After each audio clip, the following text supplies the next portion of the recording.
Welcome to the Greg Farricielli podcast. We are brokers and investors working heavily in the real estate game and have met extraordinary people along the way who are doing amazing things to help their peers and their communities grow. We are excited to give you revolutionary ways to live your best life.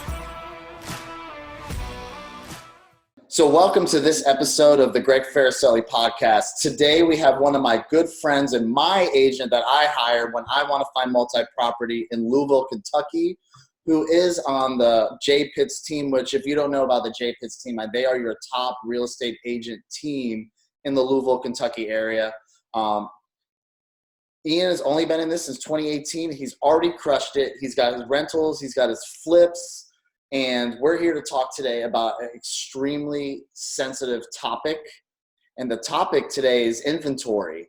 Where the heck are we going to find this inventory with what is going on in this crazy market right now? So Ian, welcome. I'm so glad that you're here, man. I've been meaning to meet with you for a long time. Yeah, thanks a lot. Thanks for having me. Yeah. Do you want to give us a little bit of background about yourself? Yeah, I mean the bio your bio was right. I've been licensed in Kentucky since 2018, but I've been an investor since 2016. I got into real estate I was a school teacher and was looking for ways to do with my looking for some stuff to do with the income that I had, and bought some rental property, did a flip, and did a couple of wholesale deals, I believe, before I resigned from teaching. Realized that I wasn't going to be able to sustain being a classroom teacher for as long as it would take for me to retire with a pension. And then the question at that time was, will there even be a pension in 25 years, right? So right. I just, once it was clear that I didn't want to continue to do that for the long term, it's the only thing that seemed to make sense was go full-time real estate. And the only way that I could think to go full-time real estate was get licensed to sell so that I could help other people with their deals while I was in between deals myself. Yeah. I joined J Pitts team, and man, as a retail agent, I can't imagine getting started without the power and the support and the mentorship that this team has helped me with. We are Remax. It's a Remax franchise.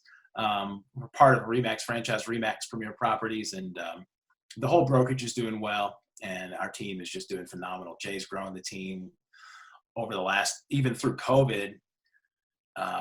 He's added 15 or 20 agents to the team, and we are exploding. It's awesome. It's really cool. That's so funny you say that. I said that yesterday. I was like, I would never want to be a new agent trying to come to this market right now, especially if with no experience. I mean, you're going to get eaten alive unless you learn really quick on how to really negotiate. This is where the skilled people are going to outnumber the people that are just wanting to get a few deals a year.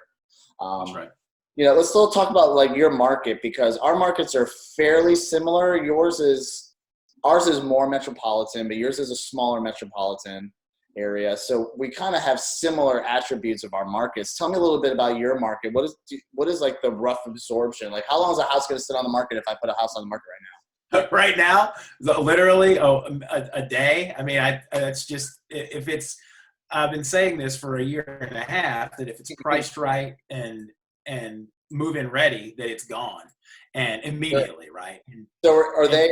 So our market over here, they're just overpricing everything. Do you see a lot of inflation where people are just like, you know what, throw $30K on top of what the comps say? Are they forecasting? There are some of that. I think that there is in certain price points, yes. So our median home price in Louisville is right around 200. So we don't have, so if we are, in that price point, you don't see people shooting for the moon too much, but they don't really have to. For example, I showed a house the other day to a couple who's been searching for property for quite some time. Property was listed at $199. It's not a big house, it's a regular little house, about 1,250 square feet, with a half-finished basement, decent sized garage with a funky above ground pool in the backyard. Do you have this price $199?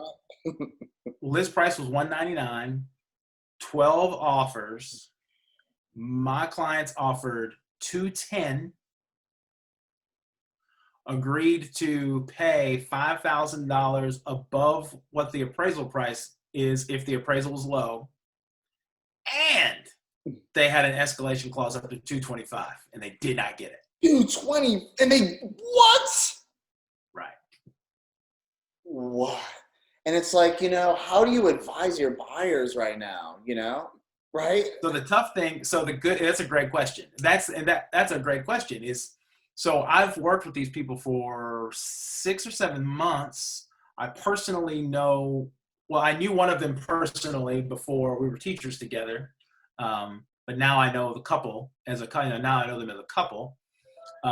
So I've built enough rapport with them that they know, they can trust me to shoot them straight. The property was actually, if the property had been updated, it would have been worth $230. So their thought was, we don't really have to do anything to it. It's fine. It just doesn't have a new kitchen. It just doesn't have new bathrooms. But the basement is finished. We won't have to do that. We're not going to have to buy a pool, because that's the thing. Lots of the things that they are thinking that they will have to do, it didn't have to do to this house. They've already decided that they don't want a newer house, because they've already realized that there's no way that they're going to get priced, that they're going to find something there, because they don't know that they're going to be in Louisville forever. So they think they might be in it for 3 years. And so, they've reduced their purchase price down from a little over $250 down to $230, to take advantage, to maybe take advantage of some of these properties that we saw. Right. And so they just weighed they weighed the options, they know they've got cash saved up, and they know that they're going to spend $10,000 or $20,000 right at the beginning anyway. Yeah. So if they don't have to spend that money, then they were willing to, kind of shoot for the moon, and they still didn't get it. So that's the tough thing, is how do you advise your clients? I don't ever advise people to overpay. Well, here's the thing, like, it's the balancing scale too. It's like, you don't want, they want to get them to overappraise value over this, but is that really helping your clients? Like, so you've got to really look at, like, what's going on around these properties. Like, are they ever going to catch up on that appreciation? And in Nashville, the answer a lot of times is yes, especially 5K. 5K over, $400,000 to $500,000 price point is not that big of a deal. But it's the first-time home buyers that are like the 250s, the 300s, that they don't have that. Mm-hmm. And it's like, really hard to figure out, like, well, what do we tell them? It's sometimes like I think you nailed it when you're like, you got to look at a lower price point, and expect to have to do some work, and you have to be more flexible in areas. And, I had a first-time home buyer this morning, and I'm like, nobody has a mortgage anymore for 30 years, 25 years, 20 years. They just don't, right? Right. So you want to get into the game in a position where if you don't, that you want to refi in a year or two. So now is a good time to actually get those less money down 0% loans, because you may get some natural appreciation enough over a 2 or 3 year span where you could refi that 20% out, get rid of the PMI, do everything you have to do, and now you're in a better position. Yep. Does that make sense? Yes, it does make sense. It does make sense. So it's, advising our folks through this market, it's tough. Like, regardless of whether they're an investor or whether they're a first-time home buyer or someone who's more experienced in the market. I mean, it's tough.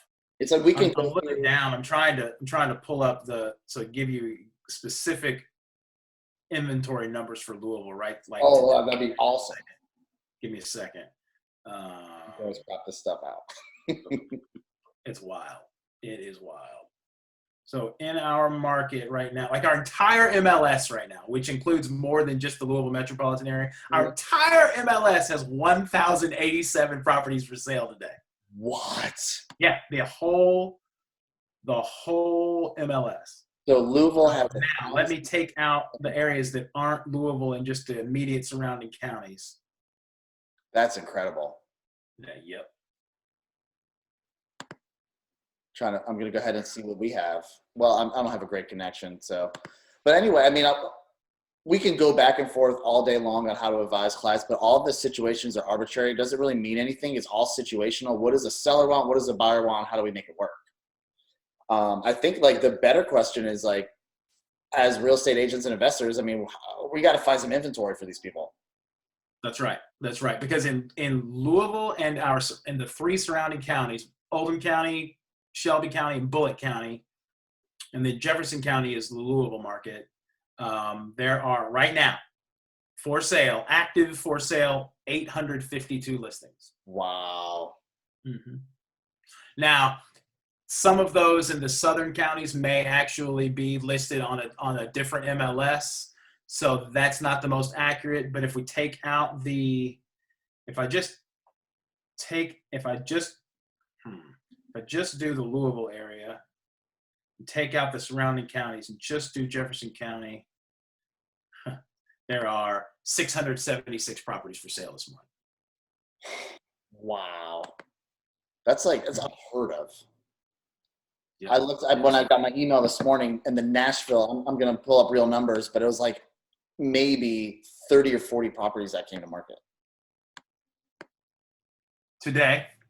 Yeah. Today there were so it's interesting. We keep getting these little bumps of it says that in our whole MLS, so this would relate to that over 1,000 number that I gave. In the last 24 hours, there's been 117 new listings in the last 24 hours. But also in the last 24 hours, 67 have been marked pending, and 14 have been marked active under contract. So, over half of that inventory has, or a number of properties that equals half of that inventory is gone. That's incredible. Yeah. That's incredible. So let's see. So, I mean, so the question is, where do we find, properties to sell? If we have buyers who are cash buyers right now are great to find. You could who are willing to throw good money at anything and waive their appraisal contingencies and sort of short-sightedly, I think, waive their inspection contingencies. I don't like that at all. Like that makes me very nervous when I have buyers that do that. I don't advise, like I'll advise an as-is inspection, and a lot of times I'll put a cap in there. It's like, look, we'll take the property as is. However, if there's like 3 or whatever number, 5K in repairs, meaning like I have an HVAC that's going to be a high dollar cost, or like we did the roof or something significant where they can still kind of negotiate. So it kind of sets the expectations that, look, I'm not going to ask for GFIs and like little tiny things. Like I'm going to only ask if I have to put a substantial amount into the property. Yep. And that's been really helpful too, because the sellers kind of don't want to wait on that inspection to know what to expect. They want to know going into that what they're going to be getting. And I found that to be real helpful. So like, what are some creative ways that as an investor or even an agent that you would do to find some inventory right now, especially in your crazy market? Well, I mean, what it looks like in our market is that there are a growing number of Airbnbs coming to market to sell. Really? And yeah, I know that our team has 2 listed right now. I've already sold 2 for an investor friend of mine from the Real Estate Investors Association who had a couple of properties that I believe he bought initially to flip. And then they got a little expensive, so he put them on a short. Then he got them listed as short-term, furnished them, and got them listed as short-term rentals, and they were doing okay. And then last year they didn't do okay, and so then he's kind of changed his investing strategy, and so we listed them and sold them, and they both sold. Wow. One of them was a little bit higher, so one of them was sold above 300, which I don't remember what did that sell for, but it was in a different price range. It was not what I would consider the first time home buyer price range around here. Sure. And it was on a busy street, and so it was it was not the, it didn't have a second full bathroom. So it had a couple, it was in a price range where somebody might expect some amenities that this one did not have. And it took, I don't know, a month to sell it. So those are on the market? Huh? Those were on market or off market? Oh, they were both on market. Yeah. Right. Gotcha. Then the second one, though, I sold it to a client who I've been working with as a buyer. She was looking for an Airbnb. And when it was time, I said, hey, we've got one. Boom. So it just went from one Airbnb investor to another Airbnb investor. And awesome. So that was simple.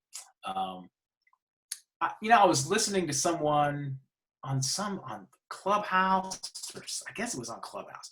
And I was listening to somebody, I don't remember what market he was in. He may have been in Nashville, or maybe he was in Houston. I don't remember. But he was talking about building duplexes.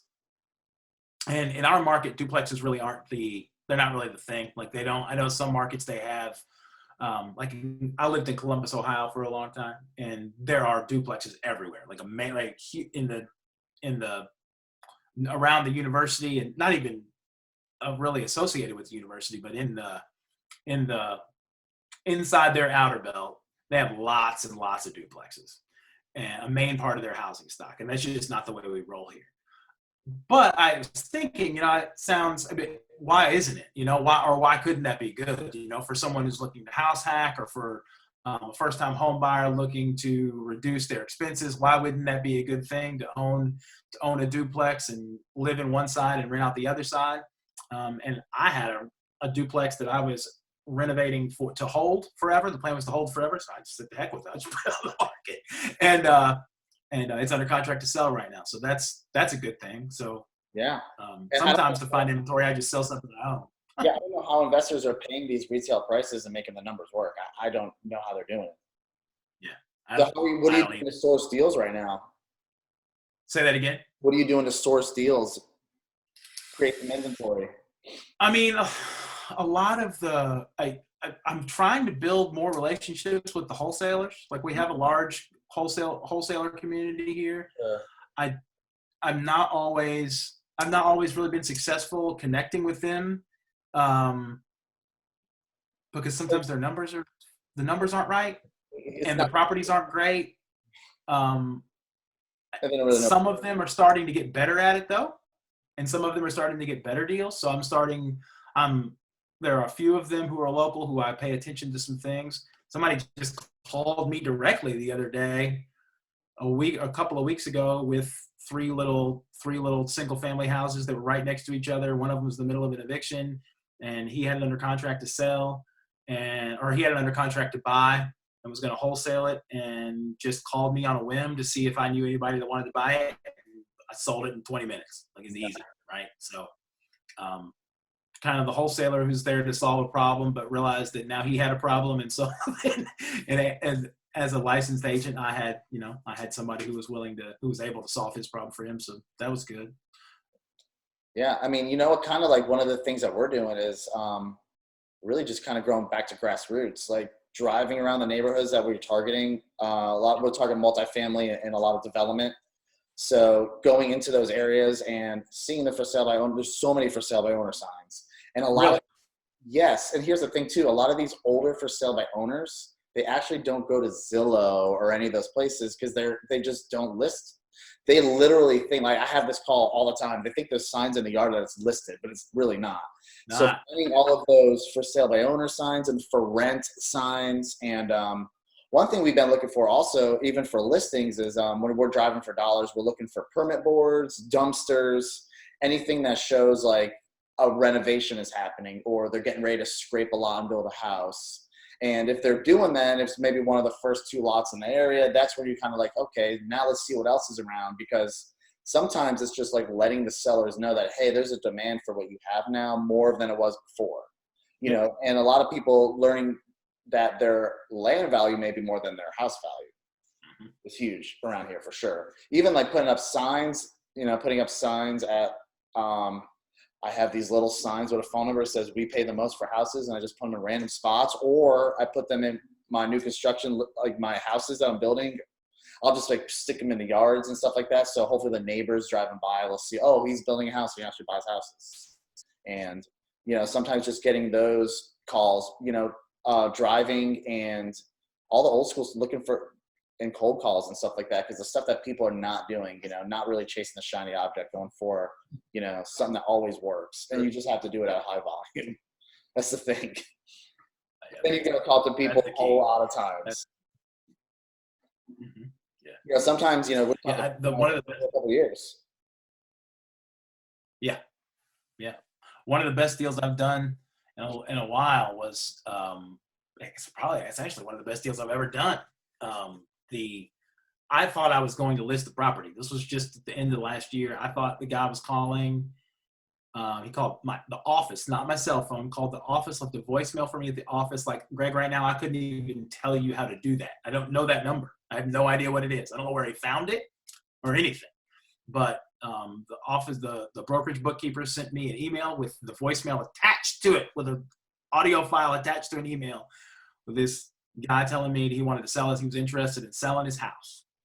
So I go thinking I'm going on a listing appointment. No, I was on a come by me appointment. I had no idea. I thought he wanted to list it. He didn't want to list it. He wanted to sell it. He had this is that whole solve somebody's problem thing. But right now in this market, my thought was, hey, dude, you can sell this house for a lot more than you think you can. You think this house is only worth $75,000. I told him we can sell it for $110 right now. Right now, we can sell it for $110. And he told me, no, I want you to buy it. I want you to buy it. I understand that you're going to give me what you're going to give me for it. I want you to buy it. I don't want to fool with listing it. There's people in the house. They're not going to leave they're not going to leave unless they know somebody's buying it. If they know it's going to be purchased, they can. I went around and around with this guy. Before I wrote the contract to buy, I was like, dude, we can list it right now and sell it for $105 or $110. And he said, no, I want you to buy it. I bought it and cleaned it out and sent a handyman over there to tighten some stuff up and listed it for $105 and sold it. Nice. So you basically wholetailed is what you did. You know, you did a few things to it to make it a little bit more presentable and got a nice little profit for just taking down the house. Yeah, and that's it. You know, and in Kentucky, we have to, as a licensed agent in Kentucky, you have to close on those. Like, I have to buy them. You can't just do as a licensed agent in Kentucky, I can't just do assignments. Okay, and I know that. Yeah, so I have to take them. Can you do double close? You can do double close, but this one needed a little bit more than that. This one, sure. There was stuff to do. Well, I do have a question about what you said before. It was really interesting that you said, and I don't hear a lot of people say that. It's like, look, dude, you can get $75K, but I know that I can throw this on the market and get $110. Yeah. You have to, as an agent, just as like anybody, you have to let them know that if you're getting a house for a significant discount, that there should be a reason why. You know, because you have to understand that not everybody knows the market. I had a lady call me on a mail. She's out of state. She's like, hey, I just want out of this property. She's like, I just want my mortgage paid off and I don't want to deal with it anymore. I just started fixing it up. They want like 10 grand and I just don't want to do this. I'm like, okay. I was like, so I looked at the comps. I'm like, look, I was like, 92,000 done, sold. But look, it's probably worth 130, 140. I just walked through, I do need to do X, X, X, X, and X. And I was like, realistically, I'll probably give you 110. She's like, oh. So I gave her 110, you know, but you have to feel good about doing the deals because if you just like, cool, 75,000, you're going to be nervous through the whole deal. And then they're going to talk to people and say, well, wait a minute, you know, and then nobody wants to do a deal with that type of merit. So that you have to be upfront with the people that you're working with. And even if you're not going to be the end buyer, you know, kind of let them know. It's like, look, you know, I'm into this. I definitely want this, have the ability. It may not be mine at the end. You know, we have multiple deals going on. Sometimes I go to different people, you know, and just let them know that, like, you know, not to worry if they see an amendment come through, you know, expect an amendment to come through. We might probably have to change something. but you're going to get your price, so I'm not going to mess with my due diligence, and I'm going to close out this day. Mm-hmm. Well, and that was the thing. So that's why he ended up calling me, because he was under contract initially with a wholesaler who then who made an offer sight unseen, showed up, and then tried to reduce the price on it. Mm. And he got pissed. And then he called me. And I kind of, when I got there, I explained to him, I was like, oh, well, this is why they did that. You know, they were going to sell your contract to somebody else. He had no idea, right? He didn't know what was happening. But that conversation got me into, you know, helping this guy, you know, and then I thought he ghosted me. There was like 2 weeks when there was nothing. I call, leave a voicemail, no response. I sent text, which he didn't use, but I tried it anyway. And then two and a half weeks later, I get a call, and he said, I just realized that you've left me all these voicemails. I don't check my voicemail. I hope you didn't think that I'd forgotten about you, which I had. I mean, I totally thought that he had just sold it to somebody else or something, you know,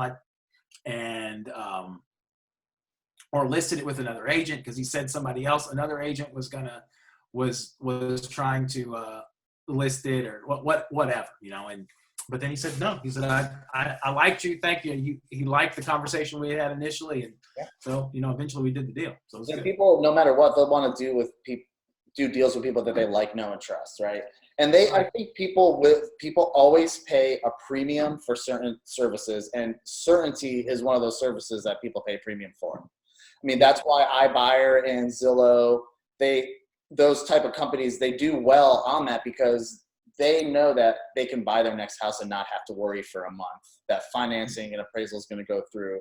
So, you know, you, as a person that is looking for these type of deals, you have to give these sellers certainty that you will close a deal, you know. And a lot of times that, like, providing a proof of funds, you know, saying, hey, look, here's my closing attorney's office. Feel free to call them if you want to double check the title company fees and all the closing fees that I just laid out to you, you know. Always be easy to find and available to answer questions that they have. They will have them, and they need to have them answered. I mean, you talk about objection handlers. Those questions through those are all objection handlers. Like, you know, closing, title, what about this? I want to net this, and, you know, it's all just going through being able to do the deal and walk them through it, and they're going to trust you on it. That's right. Well, cool, man. I think one of the other sources. Go ahead. No, go ahead. One of the other sources. Oh yeah, one of the other sources that folks focus on in Louisville is our foreclosure sale, our commissioner's foreclosure sale. Wow. And that's been there's been less inventory there just because there've been less foreclosures because of COVID. Right. That's going to change, right? Good. It seems like it seems like it will have to a certain extent. It seems like it will at least go back to what we would consider the normal level if it doesn't increase. I mean, I think that the people who went into forbearance, I mean, they're not going to feel that until later on down the road. I mean, if they're, but some folks missed the boat on it. Like, I don't want to lose the fact that I'm talking about the commissioner's sale, but I came into contact with a young man recently who just assumed his property was in forbearance because he heard about it, but he didn't take the steps to do it.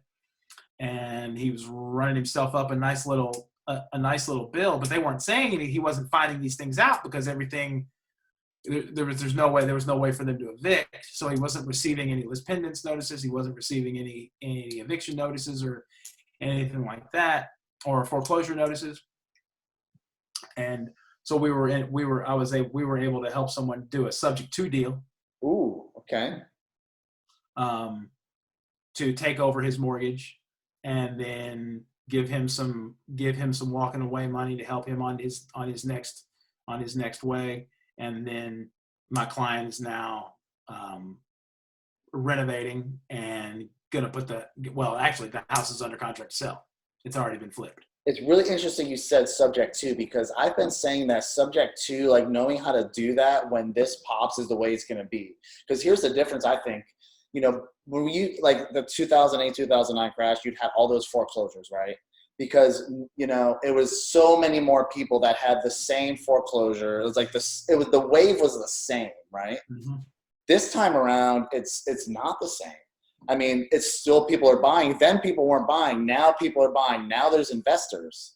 So there's going to be ways to go around that stuff too, where there's going to be the equity. You don't have to build in the equity or wait. Usually people buy a foreclosure as cheap because they know they can wait on the equity. But now, you kind of get these people caught up, get them out of forbearance, give them a little bit of money, hope the equity's there, and then you buy the house subject to their mortgage, and then you take it down. And there's going to be a lot of those opportunities right now. That's going to be the new short sale subject to. Learn how to do that too, people. Mm-hmm. For sure. Yeah. Kind of makes sense, right? Now, yeah, especially with the lower inventory and then this forced appreciation. You would think this guy only lived in the house for a few years, so you would think that his appreciation would only be here, but with the lack of inventory, it was here, and it's now under contract to sell at a neighborhood record. Yeah, and here's another thing. It's like, okay, so cool. So you can maybe qualify the occupant, like the owner. Maybe you could find out why they weren't able to pay and stuff like that. And maybe if they qualify for your tenant, you can lease it back to them. Yeah. So it's like, look, you pay off their note or pay their mortgage for them. They pay rent, which is probably going to be more than their mortgage anyway, but you're going to give them a little bit of cash to kind of cushion that over. But now it's like, cool, now I'm going to refinance out of this new note and take that equity out. And now I have a normal burr that I only had to put in that little bit. So now you're only putting in $3, $4, $5 to catch them up. And you're not putting down payments and stuff like that because you have the house. Yep. Yeah. So I think that there's that subject too is going to, I really think that that's going to be something if it is worked the right way, for sure, to help these people get out of forbearance. You're saving these people's credit. They have to go move somewhere else, but maybe not. Right. And looking at it that way, that is, if the numbers work to be able to just rent it back to them, that really, that's truly solving their problem, instead of giving them like the short-term solution of a couple $100 or a couple $1,000 to go somewhere else, and then they still got the same problem, but. Right, but here's the thing about it too, it's like if they've had their mortgage for 3-5 years already, their payment's probably a lot lower than market rent. Yep. So they're probably going to pay. Maybe you probably want the market rent because you're going to need that for your refi. So they may be paying more, but maybe you're giving them a cushion too. So, and you got to kind of make it work for everybody. That's right. Kind of work that out. Maybe they have a year where they don't have to pay market rent, or maybe they have a lease back. Maybe they can buy it back from you. There's multiple ways you could. You can do a sub-2 lease option. And the last thing, the last thing that our market, the world needs, but my brain is on Louisville, but like the last thing Louisville needs is a whole wave of homeless people. Right. Because of their mortgage, because they're not being able to pay their mortgages. And like, where are they going to go? We have a legitimate housing shortage in Louisville. And yes, there are apartment buildings going up all over town. Yes, there are some new construction projects going on over town, but nobody can afford that stuff. Like, it's all expensive. Like any of the new houses that are being built, and the prices are going up because we can see on the spec homes that are on the MLS, they're getting price increases as they sit on the market, not price decreases. Yeah, I understand. Yeah, completely understand. It's crazy. There's going to be a shift. There's going to be a need. There's going to be a shift. And there's going to be the opportunities to help a lot of people very soon. Yeah. Well, man, thanks for being on here. This was an amazing talk. We've got a lot of good content here for everybody. Hopefully we'll help a lot of people, figure out how to get inventory and just be creative. How can people find you? I'm easy to find. I'm on Twitter and Facebook and Instagram at RealtorHoop, HOOP. Cool. My email address is ian@pitsteam.com. If you can't get done with that, you probably don't want to see me too much. All right. Well, awesome, man. Well, I appreciate you being here, and I look forward to doing our next deal in Louisville. Yeah, it'll be fun. Cool. Thanks a lot. I've got like 4% on my computer left. That's why I had to cut that off. That's cool. Yeah, we'll obviously edit this and all that stuff, but then we'll get it out to you. But man, that's awesome, man. Yeah, it's good. Anything? How are your new constructions going? Are they going all right? What? Your new construction? Good, real good. Yeah, Overpriced and selling them. that's great. You know, it's crazy. You're able to keep the projects going. The increased lumber prices and stuff haven't killed you. They haven't killed me because my builder has locked in his prices a long time ago, and they don't want to lose his hundreds and hundreds of units if he can go somewhere else, you know. So my builder is really solid in keeping the prices down. So luckily right now that I know of, I'm pretty good. That's great. That's great. It's been awesome. Well, they look cool. I like looking at them. Your posts are cool. That's some good stuff. I appreciate it. Well, next time come to Nashville, let me know, man. You got it, brother. All right, peace.